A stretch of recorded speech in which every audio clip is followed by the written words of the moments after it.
ऐसा शहर है जहाँ पे परंपरा सदियों से चली आ और परिवर्तन भी उसके साथ चला। तो जब दो सेनाएं और जयपुर की माहौल जब एक ही एकाग्रता या एक ही कन्वर्जेंस रखती है, तो क्यों ना जयपुर को ऐसे चुना जाए। और मैं यहाँ के नागरिकों को बहुत बहुत धन्यवाद देना चाहता हूँ कि आपने इसको दोनों हाथों से अपनाया कि भारतीय सेना हर समय हर जगह पूरे तरीके से तैयार है किसी भी ऐसे किसी प्रकार के आक्रमण के लिए। तो ये मैं बताना चाहता हूँ जिसको हम बोलते हैं ऑफ प्रिपेयर्डनेस हमारी पूरी। मेरे ख्याल से फौजी की सबसे बड़ी खूबियों को कभी रिटायर नहीं होती, उसकी जो मानसिक सोच है वो कभी भी बदलाव नहीं लाती। तो उस चीज को पूरा करने के लिए हमारे पास 3-4 रास्ते होते हैं। या तो आप विदेश से खरीदें, या विदेश की टेक्नोलॉजी भारत में लाए, उसका उत्पादन भारत में करें, या आप विदेशियों को बोलिए कि वो भारत में है उसका उत्पादन करें ताकि सब लोग उसको खरीद सकें। जयपुर के नागरिकों को तहे दिल से धन्यवाद देता हूँ। आज बड़ी संख्या में नागरिकों की उपस्थिति यह दर्शाती है कि सेना और जनता के बीच कितना गहरा संबंध है। आपका उत्साह और समर्थन हर सैनिक का मनोबल बढ़ाता है। जयपुर में सेना दिवस का आयोजन सेना को नागरिकों के और करीब लाने का प्रयास है। परेड के अलावा नो योर आर्मी मेला जैसे कार्यक्रमों ने इस संबंध को और मजबूत किया। आज शाम शौर्य संध्या में ऑपरेशन सिंदूर के दौरान सेना के साहस, अनुशासन और क्षमता का प्रदर्शन किया गया। ऑपरेशन सिंदूर ने एक नया नॉर्मल स्थापित किया। इस ऑपरेशन ने भारतीय सेना की तेज प्रतिक्रिया, बेहतर समन्वय और सटीक कार्यवाही की क्षमता का दर्शाया। यह एक परिपक्व, आत्मविश्वासी और जिम्मेदार बल की तस्वीर प्रस्तुत करता है जो राष्ट्रीय हितों की रक्षा के लिए पूरी तरह सक्षम है। पिछले कुछ वर्षों में भारतीय सेना की सोच में एक स्पष्ट बदलाव आया। हम केवल वर्तमान चुनौतियों पर ही नहीं बल्कि भविष्यों के युद्धों की तैयारी में भी गंभीरता से काम कर रहे हैं। इसी दिशा में नई संरचनाएं यानी नए स्ट्रक्चर्स बनाए जा रहे हैं जिन्हें भविष्य की आवश्यकताओं के अनुसार इक्विप और ट्रेन किया जाए। इस परिवर्तन प्रक्रिया के अंतर्गत गैरव battalions, Ashwini platoon, Shaktiman brigade, Divyastra battery जैसे नई इकाइयां खड़ी की गई हैं जिनको आज आपने परेड के दौरान खुद देखा। ये संरचनाएं भविष्य की चुनौतियों के अनुरूप एक अजाइल, रिस्पॉन्सिव और मिशन ओरिएंटेड सेना के निर्माण को दर्शाती। हमारे इस परिवर्तन की आधारशिला आत्मनिर्भरता है जिसकी झलक आपको परेड के दौरान मेड इन इंडिया उपकरणों के द्वारा देखने को मिली। भारतीय सेना को भविष्य में भी ऐसे वेपन सिस्टम्स और इक्विपमेंट चाहिए जो भारत में ही डिजाइन और डेवलप किए गए। इंडियनाइजेशन केवल लक्ष्य नहीं पर आज की तारीख में ये एक रणनीतिक आवश्यकता बन चुकी है। हम डुअल यूज रिसोर्सेज पर भी विशेष जोर देते हैं। ऐसे संसाधन जो मिलिट्री और सिविलियन दोनों उद्देश्यों के लिए उपयोगी, जो इंफ्रास्ट्रक्चर, टेक्नोलॉजी और इनोवेशन सेना के लिए विकसित वह देश के समग्र विकास में भी योगदान। भारतीय सेना एक फ्यूचर रेडी फोर्स के रूप में आगे बढ़ रही है, चाहे well trained soldiers, modern system, multi domain operation की क्षमता मौजूद है। टेक्नोलॉजी का उपयोग सोल्जर को विस्थापित करने के लिए नहीं बल्कि उसे और सक्षम बनाने के लिए किया।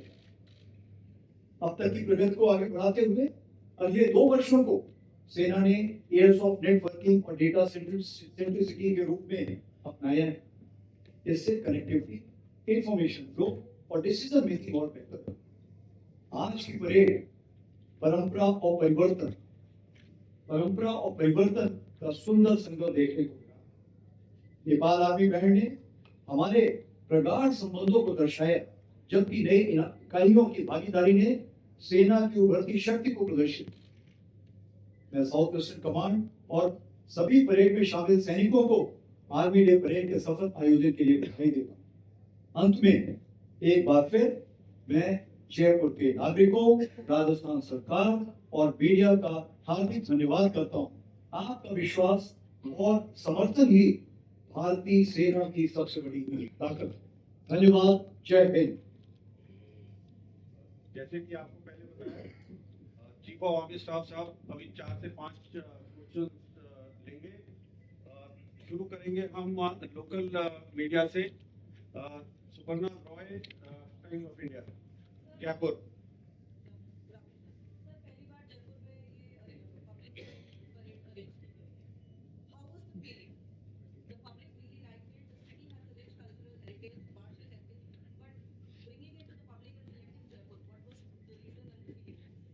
ये सबसे बड़ी चीज ये है कि हम इसको राजस्थान लाना चाहते हैं। आज की तारीख पे आप देखेंगे और भी सबसे ज्यादा जो बहादुर सैनिक हैं वो राजस्थान से। राजस्थान की माटी में शैतान सिंह पार्टी पैदा हुआ, अब्दुल हमीद पैदा हुआ। कहने का ये मतलब है ये ऐसी जमीन है जहाँ पर सारे वीरों ने इतिहास रचा है। या तो यहाँ पैदा हुए हैं, यहाँ पर इतिहास रचा। मैं खुद भी कमीशन के बाद यहाँ पे बीकानेर के पास एक खाजूवाला जगह है, वहां पर था और मैंने खुद भी बटालियन कमांड राजस्थान में ही की। तो इससे एक प्यार हमेशा उमड़ा हुआ है। अगर हम राजस्थान की बात करें तो मैंने आपको जैसे बताया कि परंपरा और परिवर्तन ये दो चीजें सेना बहुत महत्व देती है और यही चीज आप जयपुर में भी देखिए। ये जयपुर ऐसा शहर है जहाँ पे परंपरा सदियों से चली आ और परिवर्तन भी उसके साथ चल रहा है। तो जब दो सेनाएं और जयपुर की माहौल जब एक ही एकाग्रता है, एक ही कन्वर्जेंस रखती है, तो क्यों ना जयपुर को ऐसे चुना जाए। और मैं यहाँ के नागरिकों को बहुत बहुत धन्यवाद देना चाहता हूँ कि आपने इसको दोनों हाथों से अपनाया और जिस तरह से आपने इस परेड के लिए सपोर्ट किया, चाहे वो आम नागरिक हो, चाहे वो यहाँ का एडमिनिस्ट्रेशन हो, मैं तहे दिल से दोबारा एक बार धन्यवाद देना चाहूंगा कि अगर आज ये परेड आप लोगों को अच्छी लगी है तो इसमें जयपुर के निवासियों का और राजस्थान सरकार का बहुत बड़ा हाथ। नेक्स्ट नंदिता डागर। सर, आपने ये बोला है कि डेकेड ऑफ ट्रांसफॉर्मेशन है और वो ट्रांसफॉर्मेशन जो था हमने अपनी फौज का आज देखा लाइव। दिव्यास्त्रा बैटरी और शक्तिवान रेजिमेंट, हमारे 2 कंटिजेंट्स जो थे भैरव बटालियंस के। तो सर फ्यूचरिस्टिक वॉरफेयर का भी हमने नमूना देखा। तो sir what are the key messages जो हम एक तो हमने जयपुर में होल्ड किया जो साउथ वेस्टर्न कमांड का एक हमारी फ्रंटियर कमांड है and post operation Sindoor, what are the key messages that we are trying to send to our enemies and to our countrymen that you are trying to send. तो आपने सही सवाल पूछा है कि दुश्मन के लिए और हमारे खुद देश के लिए क्या इसमें मैसेज है। तो सबसे बड़ा संदेश ये है, मैं पूरे आम नागरिकों को आश्वासन दिलाना चाहता हूँ कि भारतीय सेना हर समय हर जगह पूरे तरीके से तैयार है किसी भी ऐसे किसी प्रकार के आक्रमण के लिए। तो ये मैं बताना चाहता हूँ जिसको हम बोलते हैं ऑफ प्रिपेयर्डनेस हमारी पूरी। दूसरी चीज जैसे आपने फ्यूचर वॉरफेयर यानी भविष्य में लड़ाई कैसी होगी, क्या हम उसके लिए तैयारी कर चुके हैं? जी हाँ, क्योंकि भविष्य की लड़ाई हर दिन बदलती रहेगी। इसलिए आज की तारीख पे जो हमें उचित लगा हमने उसकी तैयारी की और परेड में हमने उसे आपको दिखाया। आगे आने वाले दिनों में ऐसी तैयारी और बढ़ाते रहेंगे। तो ये मैं आपको दूसरा आश्वासन दिलाना चाहता हूँ कि भारतीय सेना समय के साथ अपने आप को बदलती रहेगी और बढ़ती शक्ति में जो बदलाव लाने हैं उसको लाती रहेगी। और तीसरी चीज सबसे बड़ी ये है कि मैं यहाँ पर सबको एक धन्यवाद देना चाहता हूँ कि आप जब भारतीय सेना को एक ऊंचे स्टेज पर ले जाते हैं या ऊंचे ओहदे पर ले जाते हैं तो हमारे भारतीय सैनिक का मनोबल बहुत ऊंचा होता है। तो आज अगर आप भारतीय सेना के मनोबल को ऊंचा करना चाहते हैं तो आप जरूर जो आपने परेड देखी है इसके बारे में सब जगह बातचीत कीजिए। और मैं आपसे ये एक जरूर गुजारिश करूंगा, रिक्वेस्ट करूंगा कि भारतीय सेना का जवान तो सरहद पे खड़ा रहता है लेकिन उसके परिवार की देखरेख एक आम नागरिक की जिम्मेवारी। उसके लिए जरूर मैं चाहूंगा कि पूरा देश उसके परिवार की देखरेख की जिम्मेवारी संभाले। धन्यवाद। Next Sandeep Paul, IANS news agency. Sir, कल वेटरन्स डे था और आप ही के टेन्योर में वेटरन्स अचीवमेंट अवार्ड भी शुरू किए गए। जब तक आप लोग जो ऑफिसर्स होते हैं या सोल्जर्स होते हैं वो जब तक फोर्सेस में रहते हैं तब भी एक अपना जो है देश के लिए निर्माण के लिए, नेशन बिल्डिंग के लिए अपनी जो वो देते रहते हैं, लेकिन रिटायरमेंट के बाद जब वो एक्स सर्विसमैन हो जाते हैं, वेटरन्स हो जाते हैं, तो उनके रोल को आप किस तरीके से देख रहे हैं एज अ नेशन बिल्डिंग? अगर वेटरन्स की बात करें तो मेरे ख्याल से फौजी की सबसे बड़ी खूबियों को कभी रिटायर नहीं होता। उसकी जो मानसिक सोच है वो कभी भी बदलाव नहीं लाती। अगर उसने सवेरे उठना है तो वो उठेगा, वर्जिश करनी है तो करेगा, लोगों को हेल्प करनी है तो करेगा। तो कहना ये मैं चाहता हूँ कि जब सैनिक सर्विस में होता है तो उसकी काबिलियत इतनी होती है, उसने ज़्यादा चीज़ें सीखी होती हैं, आधे टाइम तो उसको खुद नहीं पता होगी उसकी खूबियाँ क्या है। मैं हमेशा बोलता हूँ कि उसको अपना सीवी किसी और से बनवाना चाहिए, तब उसको खुद की खूबियाँ पता रहेंगी। जब सोल्जर वापस रिटायरमेंट के लिए जाता है या दूसरी इनिंग्स के लिए जाता है तो उसकी जो खूबियां हैं वो उजागर करने के लिए हमने ये अवार्ड शुरू किया है। क्योंकि बहुत जगह आप देखिए, ये जाके अपने घरों में, अपने गांव में, अपने शहरों में बहुत जगह जाके ये बहुत जगह काम कर रहे हैं। कोई सामाजिक जागरूकता के लिए कर रहा है, कोई सामाजिक उत्थान के लिए कर रहा है, कोई किसी को एजुकेशन के लिए हेल्प कर रहा है, कोई स्पोर्ट्स के लिए हेल्प कर रहा है, किसी ने अपनी जमीन पे ही एक स्कूल खड़ा कर दिया और उसको सहायता प्रदान कर रहा है, कोई जाके कहीं पे कोचिंग कर रहा है। तो कहने का ये मतलब है कि नेशन बिल्डिंग का कोई भी आप मापदंड देखेंगे उसमें आप पाएंगे कि फौजी वहां पर जरूर खड़ा हो। तो हमारा सिर्फ यही था, सेना का ये कहना कि हम उस फौजी तक पहुंचे और उसके काम को हम एक्नॉलेज करें कि आपके काम को हम सम्मान करते हैं और आपको सैल्यूट करते हैं। उससे सबसे बड़ा फायदा ये है कि देश में उसका जो काम है सबको नजर आता है। और मन की बात में भी आपने देखा, प्रधानमंत्री जी ने भी कई ऐसे हमारे सेवानिवृत्त हैं जिनके बारे में मन की बात में जिक्र किया है। एजेंसी से और पीटीआई यस सर। सो जैसा आपने मेंशन किया सर, भैरव बटालियन का या न्यूली जो रिस्ट्रक्चर है या रेज्ड ऑर्गेनाइजेशंस का, तो ये जो ऑर्गेनाइजेशन है, क्या could you explain that how these organisation will enhance our capability to fight new age wars और even win new age wars? जो आपने सवाल पूछा है कि ये जो हमने नए ऑर्गेनाइजेशंस खड़े किए हैं, ये हमारी जो एफिशिएंसी है लड़ाई की उसको कैसे बढ़ा सकते। तो सबसे पहले हमें देखना है कि रूस और यूक्रेन वॉर में हमने क्या सीखा। सबसे बड़ी चीज ये है कि हम किसी भी युद्ध की लंबाई के बारे में बता नहीं सकते हैं। कोई 4 दिन ऑफ सिंदूर जैसे चलेगी या 4 साल यूक्रेन रशिया वॉर जैसे चलेगी। दूसरी चीज हमने ये सीखी कि टेक्नोलॉजी आपकी एफिशिएंसी बढ़ाती है, आपको बदलाव नहीं कर सकती, आपकी जगह जाकर नहीं बैठ सकती।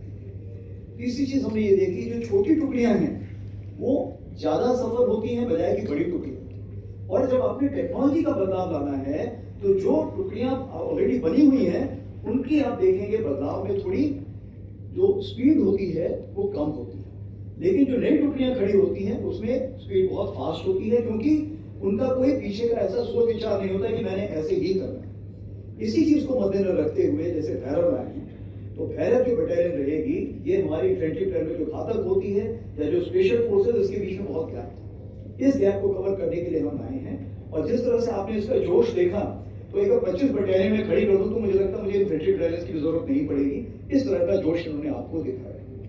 जैसे दिव्यास्त्रा और हम शक्तिमान की बात करें तो आपने देखा कि ड्रोन जो आज है वो आपका 400 मीटर से लेके 400 किलोमीटर क्या 800 किलोमीटर तक जाने की क्षमता रखता है। और अगर हमें ऐसे ड्रोन चाहिए जिसमें कि वो हर जगह पूरे युद्ध क्षेत्र में घूमते रहें और जहां जरूरत पड़े वहां स्ट्राइक करें या इंफॉर्मेशन दें या जो भी कार्रवाई करने हैं उसके लिए वहां पर हाजिर हैं। तो अगर ये करना है तो इसके लिए हमें नया ऑर्गेनाइजेशन चाहिए था, क्योंकि इसके लिए स्पेशलिस्ट नहीं, इसके लिए सुपर स्पेशलिस्ट लोग चाहिए होते, क्योंकि उसने टारगेट के बारे में समझना है, उसने उड़ाने के बारे में समझना है और उसने ये भी देखना है कि कहीं मेरा ही तो टारगेट नहीं है, मेरा ही सैनिक तो नहीं है, पार का सैनिक है। दोनों के बीच में डिफरेंस भी लाने की उसकी क्षमता होनी चाहिए, यानी उसकी काबिलियत बहुत हाई होनी चाहिए। इसीलिए नए ऑर्गेनाइजेशन खड़े किए हैं और ये यहाँ गाड़ी रुक नहीं रही, बदलाव और भी आ रहे हैं। ये आर्मर्ड में भी आएंगे, मैकेनाइज्ड इन्फेंट्री में भी आएंगे, सिग्नल्स में भी आएंगे, एयर डिफेंस में भी आएंगे। आज आप देखेंगे युद्ध क्षेत्र, रण क्षेत्र इतनी जल्दी से बदलाव ला रहा है कि उसको बदलाव में आपको शामिल होने के लिए आपको उससे तेज चलना पड़ेगा। और आप क्योंकि फ्यूचर प्रेडिक्ट नहीं कर सकते हैं, इसलिए जो जैसे आपको सिचुएशन आ रही है उसके साथ ही आपको बदलाव लाना बहुत लाजमी है।